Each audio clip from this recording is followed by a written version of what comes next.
বিভক্ত হয়ে গেছে বাংলাদেশ। আগামী নির্বাচনে কি অবস্থা হবে, আগামী নির্বাচনে কারা ভোট পাবে, কথা ক্লিয়ার। যারা সুশাসন কায়েম করতে পারবে তারা ভোট পাবে, যারা সুশাসন কায়েম করতে পারবে না তারা ভোট ক্লিয়ার কাট কথা। বিএনপি ভাবতেছে বিগত ইতিহাস থেকে যে বিগত দিনে বিএনপি এত ভোট পেয়েছে, আগামীতেও এত ভোট পাবেন। তা বিগত দিনে আওয়ামী লীগের নেতৃত্বে দেশ গঠন হয়েছে, এদের স্বাধীন হয়েছে, তারা ভারতে পালাইছে কেন? এটা তো ইতিহাস। বিগত দিনে আওয়ামী লীগ ক্ষমতায় ছিল, আজকে ক্ষমতায় নাই কেন?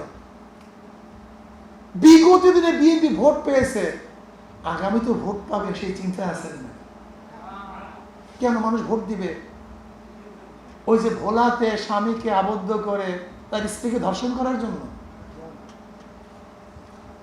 কেন ভোট দিবে বিএনপিকে আমাকে বলুন।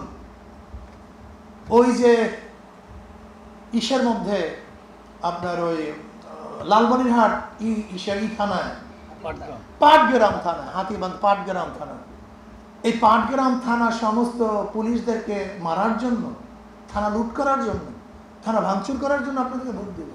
আপনি বলুন। বিএনপির কথা বললে আপনি বিএনপির বিরুদ্ধে কথা বলেন। আমি তো বিএনপির বিরুদ্ধে কথা বলি নেই, যারা সাংবাদিক আছে, মিডিয়া আছে, তারা কথা বলে আমরা সেটা শুনায় দিই। আমি তো আর তজিমুদ্দিনে ছিলাম না, মিডিয়া বলছে তজিমুদ্দিন এই ঘটনা ঘটছে। প্রতিদিন হত্যা হচ্ছে, প্রতিদিন। এই পর্যন্ত দেশ শুরু করে খুন হয়ে গেছে, বিএনপি নিজেরা নিজে মারামারি করতে করতে বহুত লোক পঙ্গু হয়ে গেছে। এখনো ক্ষমতায় যায় নাই, এখনো ক্ষমতায় যায় নাই। তাতে যদি এই অবস্থা হয় তাহলে ক্ষমতায় গেলে অবস্থাটা কি হবে আমাকে বলুন তো? ক্ষমতায় গেলে অবস্থাটা কি হবে এটা বুঝতে হবে আপনাকে। এদেশের মানুষ এখন সেই মানুষ আর নাই। মানুষ সচেতন হয়েছে, মানুষের চক্ষু খুলছে, মেধা খুলছে, মানুষ দেখছে, দেখতেছে। আজকে বিএনপি চাঁদাবাজির অবস্থা নেই, এমন কোনো জায়গা নাই যেখানে চাঁদা তুলে না বিএনপি, এমন কোনো জায়গা নেই। আমরা প্রতিদিন খবরের কাগজে বা টেলিভিশনে করে দেখছি, এগুলো সামান্য।